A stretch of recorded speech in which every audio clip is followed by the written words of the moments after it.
gbogbo ọmọ ìpínlẹ̀ Ògùn ẹ kú ọjọ́ mẹ́ta Ológundúdú yín ti dé. àkíkà. ó dé o togun-togun Ológundúdú ti wọ̀lú tọ̀kọ̀tọ̀kọ̀. kábíyèsí o. mo mọ̀ pé ẹ gbàgbé ibi asọ̀rọ̀dé níjọ́sí. nínú apá kínní rẹ́kọ́ọ̀dù tó jáde lórí Ogun State 2023 election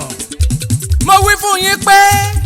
Ogun State 2023 election apá kejì ò ní pẹ́ dé. mo jẹ́rìí ẹ. ó ti dé o ó ń gbóná fẹlifẹli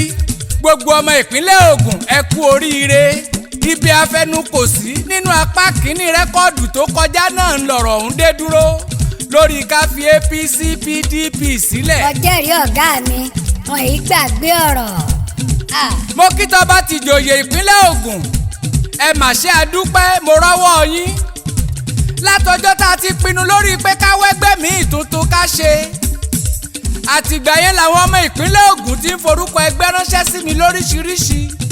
ọ̀pọ̀ ló ń sọ lórí text message pé àṣé ó sì lè possible kí ìpínlẹ̀ Ògùn ó bọ́ lọ́wọ́ arẹ́nijẹ. wọn ò mọ̀ páwọn èèyàn ò múra sí báwọn o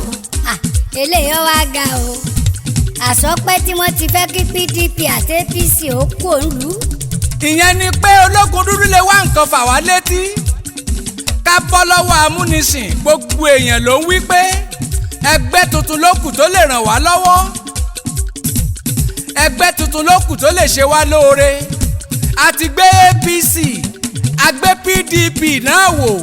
ẹ̀bọ̀ra ní ń bọ́ bá jẹun oríṣi ẹgbẹ́ márùn-ún làwọn èèyàn forúkọ wọn ránṣẹ́ tí wọ́n ní k'Ológundúdú ó polówó rẹ̀ lọ́jà. ẹ mọ̀ pé Jẹ̀bú ti gbọ́n Ẹ̀gbá ti gbọ́n àwọn Àwórì àtàwọn Yewa béèyàn dárúkọ Abíọ́dún àbí APC níjẹ̀bú waterside wọ́n mọ̀ rò pé wèrè ni. Dàpọ̀ Abíọ́dún ṣe é rántí pé lọ gbóníwèé ìròyìn kan pamọ́ o tó lọ ti ọmọ oníwèé ìròyìn mọ́lé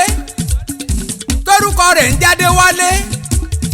wọ́n lòun ló expose Abíọ́dún pó lórí burúkú ni òun ló jẹ́ kí gbogbo yín mọ̀ pé ó ti ṣẹ̀wọ̀n nílùú òyìnbó rí torí pé irú wa ti mọ̀ tẹ́lẹ̀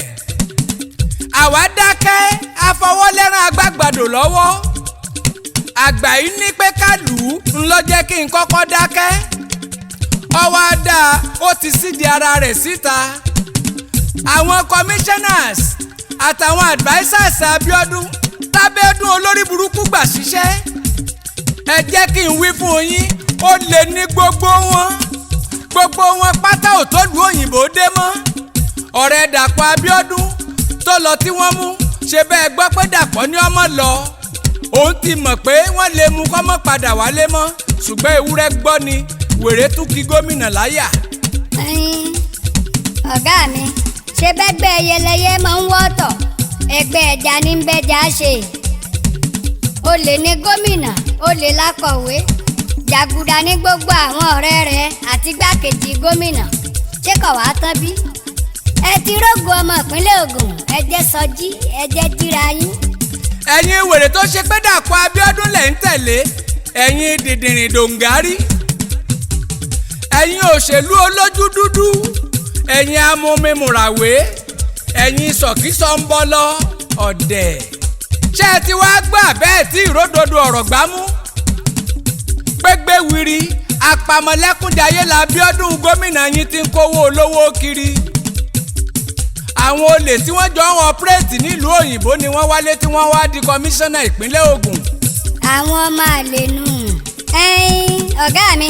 sọmọ tó lọ iléèwé oleology tó sì lọ sí faculty of jagudalogy tó ṣe pé kọ́ọ̀sì oleology náà ló tún ṣe jàgùdá gíráduwéètì tán ẹ wá ní jalè níjọba. ṣé ẹ ti gbọ́ níbí àbẹ́ ẹ̀ tí ì gbọ́ pé wọ́n ti mú special adviser Abíọ́dún gómìnà ìpínlẹ̀ Ògùn àbẹ́ ẹ̀ tí ì gbọ́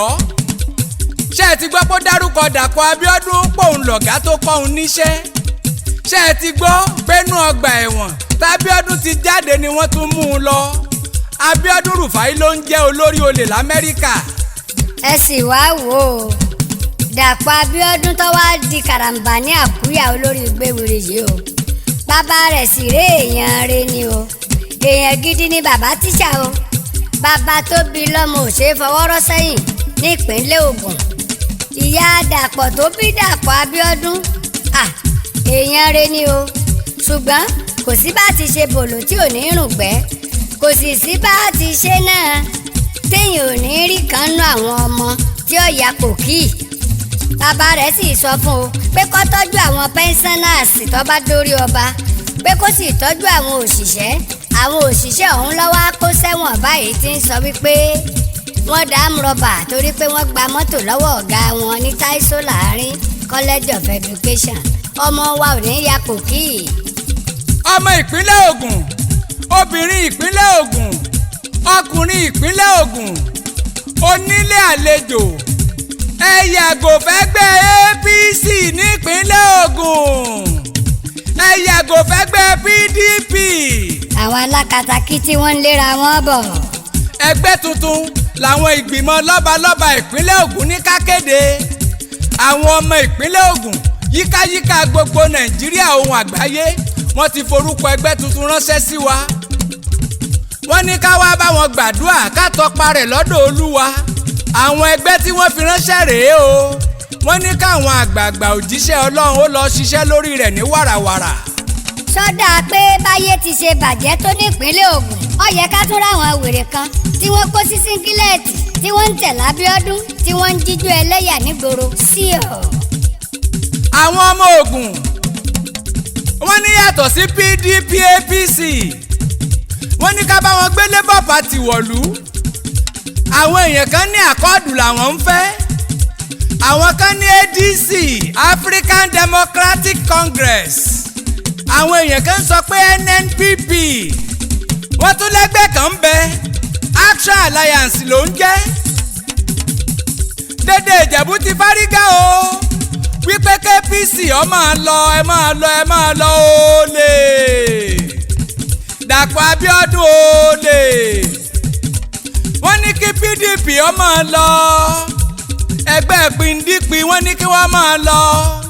ẹgbẹ́ mi ń bẹ tọ́ da àárí àkùkù rí ọ̀gá mi àkùkù rẹgbẹ́ tuntun ẹ jẹ́ káwọn Adébóyè ó parí iṣẹ́ wọn. tó bá ti jòyè ni wọ́n ní kí n wá ní Jẹ̀bú Òde mo wá lọ sí Jẹ̀bú Òde àánú wọn ṣe mí ẹ̀rù bà mí àyà mi já agbéra láti Lagos Motor Park ní Jẹ̀bú Òde àwa ń lọ gẹ́rẹ́gẹ́rẹ́ àwa ń lọ ọ̀nà tó lọ láti Lagos Garage lọ sókè ọwá lọ sí Tèlé lọ sí Léṣe tó tún lọ sí Mushin ọ̀nà yìí ló dé Jẹ̀bú Ifẹ̀ ó burú ó kọjá ibi à ń ròyìn. àdúrà láàfin mélé ìta àbámú àwọn oníṣẹ̀ṣe gan wọn ọ̀dà sí eléégún ọ̀dà sí wọn bá wa yẹ fáwò bí wọn ò lọ nígbà tá a bá bẹ̀rẹ̀ sí í sọ̀kòlù wọn tá a kígbe olè lé wọn lórí fúnra ara wọn ni wọn ò túlẹ̀ tí wọn ó gbójú wíńdò lọ àpọ̀mọ olè àbólè olójú ṣoṣo. èpè ńláńlá ni wọ́n ń ṣẹ́ lórí Dàpọ̀ Abíọ́dún tí wọ́n ń sọ pé kò ní gbélé ayé ṣeun rere ẹsẹ̀ ìlérí tó ṣe fún wọn nígbà tó wá polongo ni pé òun ó dà wọn ọ̀dà ọ̀nà yìí pátápátá olórí burúkú Abíọ́dún wọlé tán ó dágun láwọn ó ṣẹ́gi títí fún wọn níjẹ̀bú Òde ẹ̀wà tún lè lọ padà dìbò f'Abíọ́dún. ẹ̀yin ọmọ ìpínlẹ̀ Ògùn àwọn àgbààgbà ti ń ṣiṣẹ́ lórí ẹgbẹ́ tó lè táyé yín ṣe ẹgbẹ́ tuntun ń bọ̀ tí ó ràn yín lọ́wọ́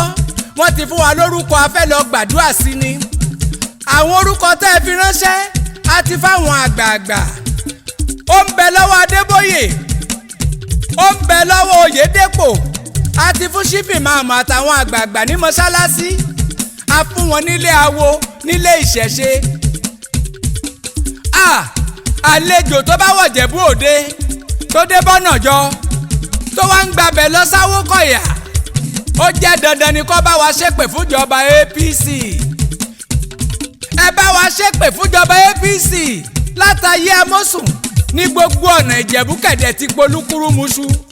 ọmọ àlè Ìjẹ̀bú ló lè dìbò f'Abíọ́dún ẹgbẹ́ APC ti lulẹ̀ àti ti PDP nípínlẹ̀ Ògùn. ṣé bẹ́ẹ̀ rí bí wọ́n ṣe ń gbọ̀kadà lọ́wọ́ àwọn èèyàn lójú ọ̀nà nígboro Abẹ́òkúta wọ́n gbé yápọ̀tù sí wàásìmí nítorí pọ́jẹ́lẹ̀ àwọn Ẹ̀gbá Dàpọ̀ Abíọ́dún ò débẹ̀ ó ti kówó wọn lọ olè. ẹgbẹ́ PDP ẹgbẹ́ APC àwífún yín akéde ẹ̀tọ́ o wọ́n ti lulẹ̀ nípínlẹ̀ Ògùn ẹgbẹ́ tuntun ló kù ló lè ṣe ẹgbẹ́ tuntun ló kù tó lè ṣe wá lóore wọ́n ń gbàdúrà lórí ẹgbẹ́ náà lọ́wọ́lọ́wọ́ ẹgbẹ́ tuntun tí wọ́n bá ti kéde rẹ̀ ní ẹgbẹ́ lárugẹ wọ́n ti lé mi ní òpolongo rẹ̀ tó bá dé ẹgbẹ́ tuntun ló pé wa nípínlẹ̀ Ògùn dédé Ìjẹ̀bú kí ló ń ṣẹlẹ̀ bí wọ́n tiẹ̀ gbé yín ṣépè pẹ́gbẹ́ APC ẹgbẹ́ PDP ní ká ẹ máa ṣe sáá òwò tẹ́ ẹ ṣe láti bí 20 ọdún tí ò gbẹ̀yìn ábà ẹ̀ẹ́dẹ̀ jáwọ́ irú ọba Àwùjalẹ̀ ń pe fóònù gómìnà ò gbé ìgbà wo lọ́ba Àwùjalẹ̀ níjẹ̀bú wá dìgbà ìkólẹ̀ mo déye wá mo dáwọn ìlú kéréje àwọn agbègbè kan ò ní ná ní Màṣáyí wọn ló ti lé lọ́dún tó jẹ́ ń tábíọ́dún fi wá polongo nígbà yẹn nìyẹn ará ayé wa ẹ jẹ́ lọ wá nǹkan ṣe ìbíkúnlé amósùn tànyín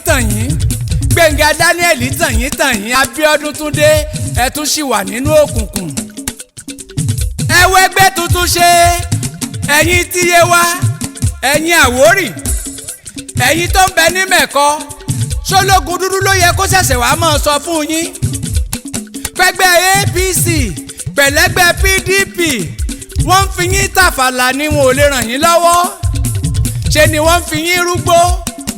tẹ́gbẹ́ tuntun bá dé bọ́wù yẹn yà sí gbó kẹ́ ẹ má lọ tò sójú ọ̀nà ìyè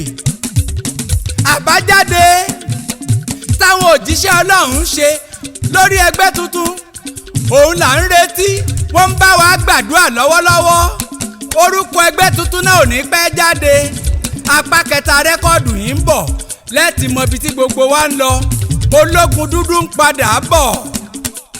tí wọ́n bá bi yín léèrè wípé ta ló kọrin ewì sínú àwo kẹ́ ẹ sọ pé Kúnlé Ológundúdú ni késekése lẹ́tí ìgbọ́ kàsàkàsà ń bọ̀ lọ́nà kàsàkàsà ní bàbá késekése.